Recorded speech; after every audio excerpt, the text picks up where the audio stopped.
going on, guys? AJ talking with AJ Self-Defense. And today I am in the bedroom recording. I'm trying to hide from the kiddos. It's late night, but I definitely wanted to get on and talk to you guys. So last week, all the videos were about doom and gloom. It's like, hey, this happened, this person died, this person got shot because of this. And I'm just trying to put the word out there about self-defense. Hold on, let me fix this real quick. I'm trying to get this lighting right in here, man. But it's all good.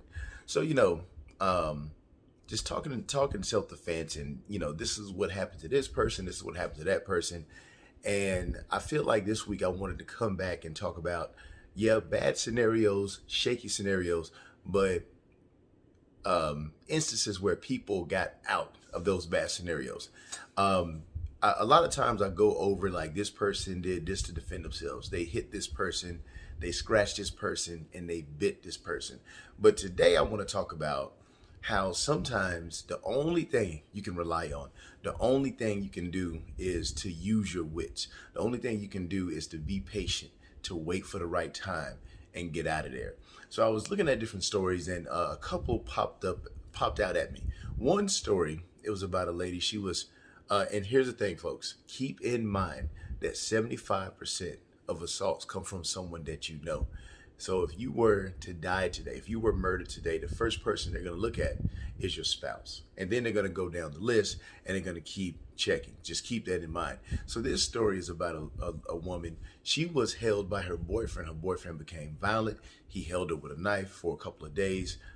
She was assaulted a few times. He wouldn't let her leave. He decided to take her phone.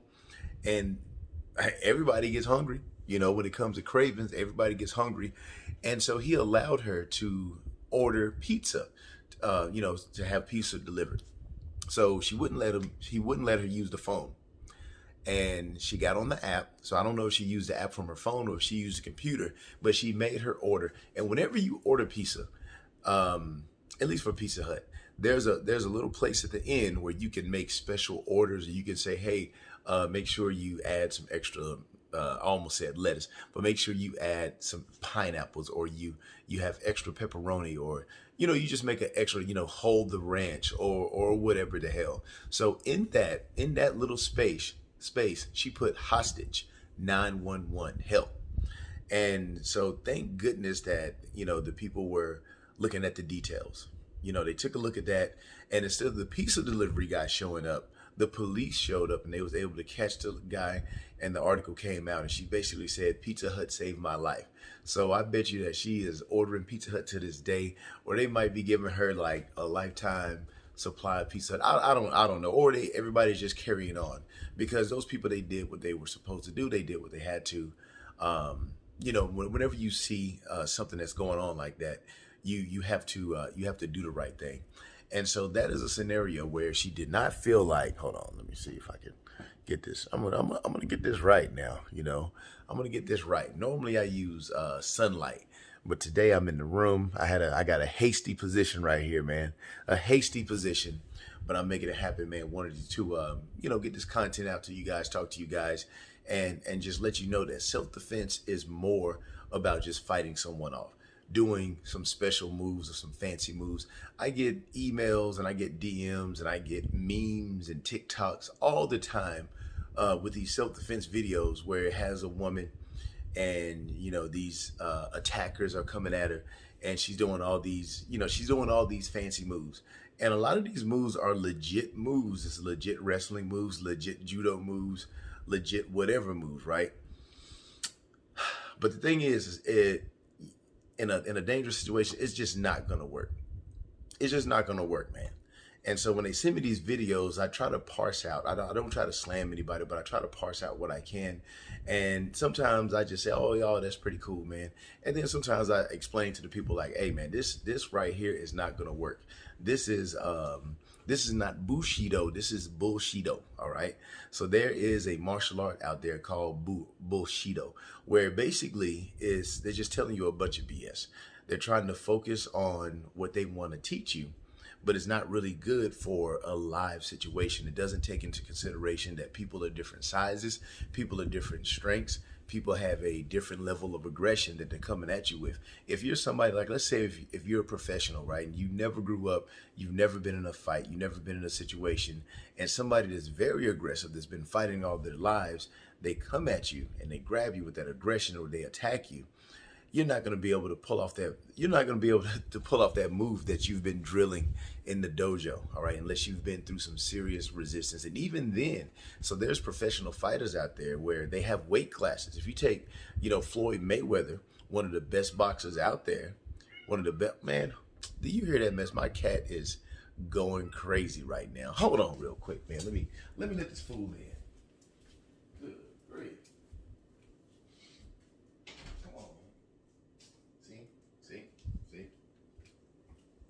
All right. So I opened the door. And that fool didn't even come in, man. He just knew that I was making a video. He's like, hey, man, who you talking to in there? So where was I? Yeah, you take Floyd Mayweather. He weighs 147 pounds. Sometimes he fought at 150, 153. One of the best boxers, one of the greatest boxers ever.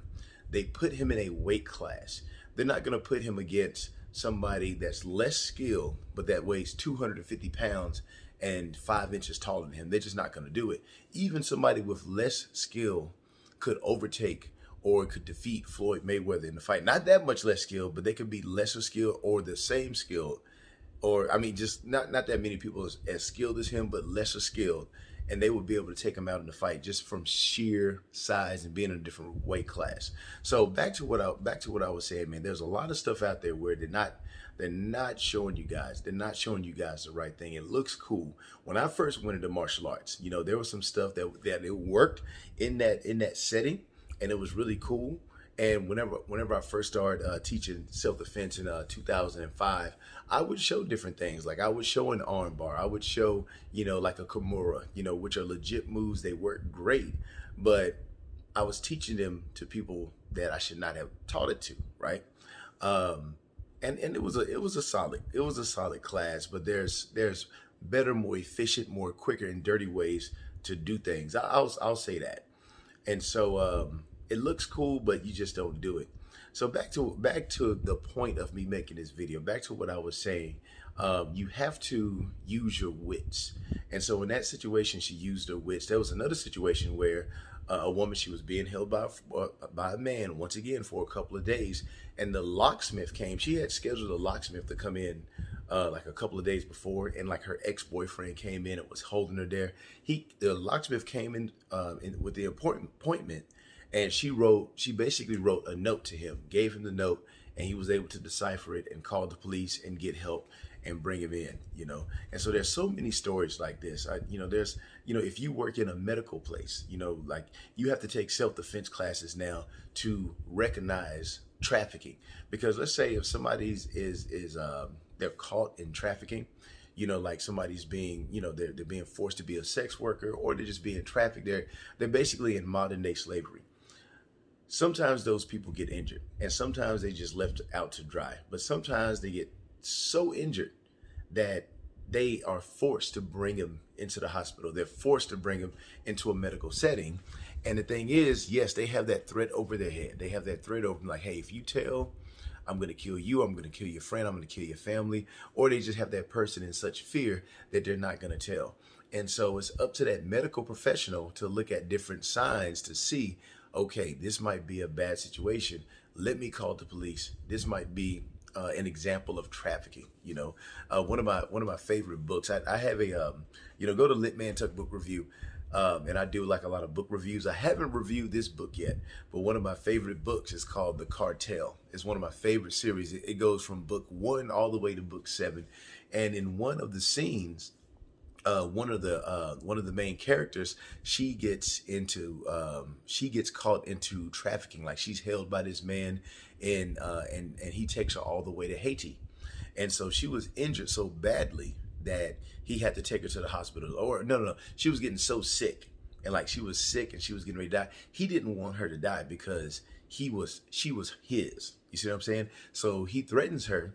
Takes her to the hospital. He's this big time drug dealer, so everybody is already scared of him anyway, right?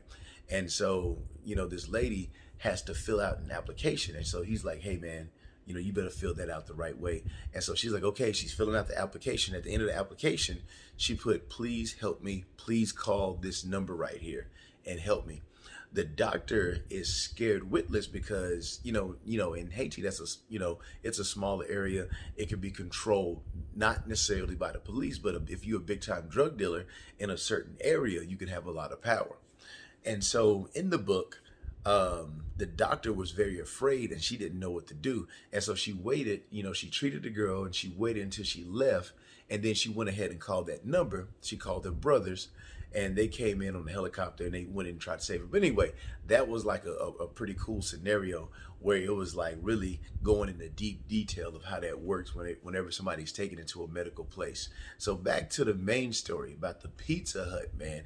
Everybody loves pizza, and this gives you another reason to love pizza. Even though I'm big into fitness, I like to have my pizza, but that's another way, folks, that you can use your wits. Use your wits to get out of a situation. Sometimes you just can't fight yourself out of the situation. You have to wait for the right time, whether that be waiting for a couple of extra minutes or whether that be waiting for a couple of extra days and just lulling your attacker to sleep and then getting out of there, or for what some people will say, rocking him to sleep. All right. So anyway, that's all I got for today, man. Just tell me what you think about this. Hopefully you pick something up. Hopefully this helps. If you're a parent, I like to talk to the parents, especially if you have a daughter, hitting that certain age, like 14, 15, 16, all the way up into 21. They're going into new areas of life, or it can be any age that you can be caught in a situation like this. But go ahead and share this, like, comment, and subscribe, and I will be back at you next week.